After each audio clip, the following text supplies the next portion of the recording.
Hi everyone, it's Dr. Nigel Giam here, the lead GP training program director for the St Mary's scheme and course director for Mentor MRCGP.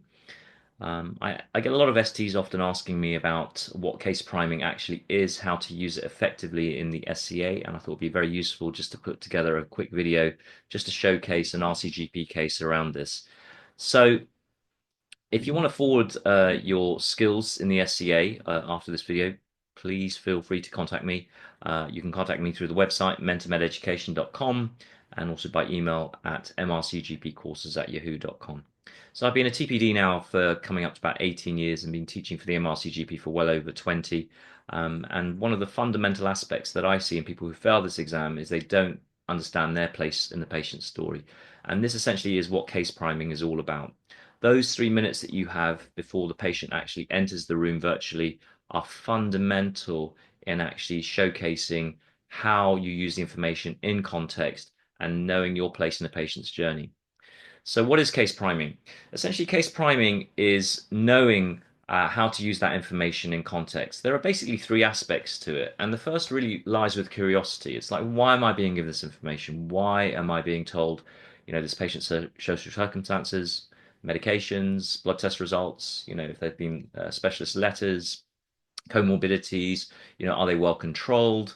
Anything about their social circumstances. All the question is around why. The second aspect of case priming is then trying to map this to the SCA blueprint, which we're going to see in a second. And then the third is actually predicting the challenge that potentially might be coming in through the door. So if you're seeing a patient, for example, who's got a headache, have they had headaches before? How have they been treated? Have they been investigated? What's worked for them before? What hasn't worked for them before? And what's been discussed before? So always be curious. Why has this information been provided to me? We're going to talk about the blueprint when we have a look at the case, and then what we're going to start thinking about as a challenge. But it's so important not to go in blind because if you don't have a battle plan, what's going to happen is that the information that you want to elicit may have already been answered for you in the notes. So then questions become disorganized, unfocused, and not reactive to actually where we are in terms of the patient's narrative. So when we start looking at the clinical experience groups, we've got a patient less than 19, gender, reproductive and sexual health, long-term condition, older adults, mental health including drug dependency, urgent unscheduled care, health disadvantages including safeguarding, ethnicity, culture, diversity, inclusivity, new presentation of undifferentiated disease, prescribing, going through results, having a professional conversation and working through a dilemma. So let's have a look at this RCGP case again. So first level, why? I've got Mr. McLean. He was seen by one of the district nurses, but interestingly, the district nurse wasn't actually seeing him, but seeing his wife. Why is that? Okay, why is the district nurse seeing his wife? And we see that Mr. McLean isn't very well. He's had diarrhea. Again, we're asking why. Why has he had diarrhea? Examination findings, abdominal findings are actually quite reassuring. But we have a slight postural drop. Everything seems to be okay, but he seems a little bit on the dry side. And we've been asked, to consult with Mr. McLean. So, Mr. McLean is no doubt expecting this phone call. So a clear passing candidate immediately wouldn't necessarily be going, how can I help Mr. McLean? They'd be saying, hi there, Mr. McLean, it's Dr. Giam. We're expecting this phone call. Okay, that's good because I can see that our district nurse saw you today about this diarrhea. Now, when we have a look at Mr. McLean's notes, again, all the time we're asking why. We've got diabetes, essential hypertension. He's on the carers register, so wife has dementia. So that's really important. Is anybody else there to support Mr. McLean? Does he have any other family around? He's on medications. Is he taking them? You know, he's doing well from a previous clinic review 3 months ago. But what's really interesting is we've got this blood pressure today, 146/82, which is significantly different from the blood pressure that was taken by the district nurse. So this blood pressure 3 months ago, significant postural drop compared to today. In terms of blood test results, diabetes control is adequate. What is interesting is we've been told he's got CKD stage 3. Again, very important. And the plan was to continue medication. So is he still doing so? So when we start thinking about the SCA blueprint here, then we've got new presentation of undifferentiated disease. We've got diarrhea. And when we start thinking about that, we need to start thinking, well, is this serious or not serious? And if it's serious, how serious is it? Is his kidney function now potentially got so bad? Is he so dehydrated that he might require to be seen today? Or maybe, actually, because the examination findings are relatively okay, he may not need to be seen again today, but we do need to organize some urgent blood tests. So 9 and 6 always go hand in hand together. Okay, you're always going to be assessed on some form of reactive risk management. We've got a patient in CKD stage 3. We have him on 2 medications that potentially can cause AKI. So prescribing's going to come into this in addition to, the older adult and long-term conditions. But the priority of this case will definitely be 9, 6, and 10. So if we have a look at the RCGP feedback around this case, they talk about the difference in blood pressure readings. They talk about this aspect of AKI.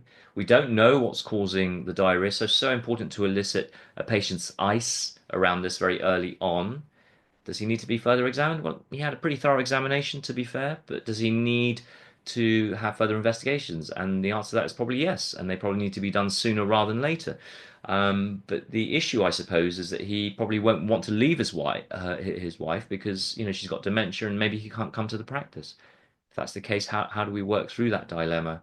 Potentially we could get our district nurse to see him to do those blood tests.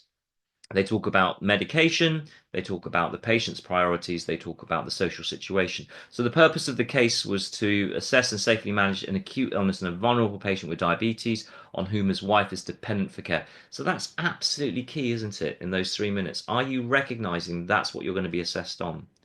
To recognize the medical risk, AKI, sick day rules, rehydration, and social situation in a man who probably will not want to be risk escalated.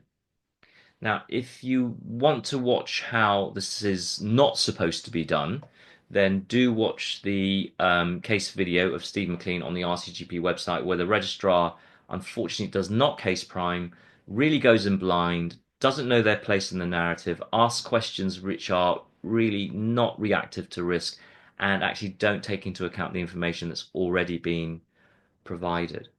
So you are going to be going in to this situation with Mr. McLean, thinking about actually how we negotiate risk escalation in somebody who probably does not want to be risk escalated. So case priming is key. If you don't have a good first half, you're not going to have a good second half. I'll be doing more videos on different aspects of behavioral indicators for the SCA, but Ola, who passed really, really well, if I could just draw your attention to the second email about case priming, being able to look at the notes, predict challenges just by looking at simple things. So again, just in summary, in conclusion, case priming involves 3 things. Why am I being given this information? Okay. Investigations, results, findings, previous discussions, medications, comorbidities, social circumstances. Second aspect, how might this map to the SCA blueprint? And third aspect, what is the potential challenges coming in through the door? Do consider joining us on the masterclass. Dates run every month. You can have a look on the website. Active participation is always advised first. If you want to get one-to-one feedback and score prediction, observer slots are available on selected dates.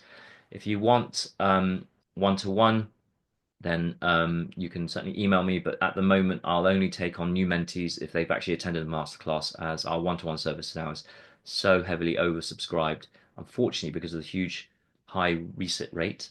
And if you want to have a look at high performing, high marking cases, do consider signing up to the Mentor SCA online consults. I hope you've enjoyed this video and look forward to doing the next one. Do stay in touch. My email is down below, and you can contact me on mrcgpcourses.com or through the website mentormededucation.com. Many thanks.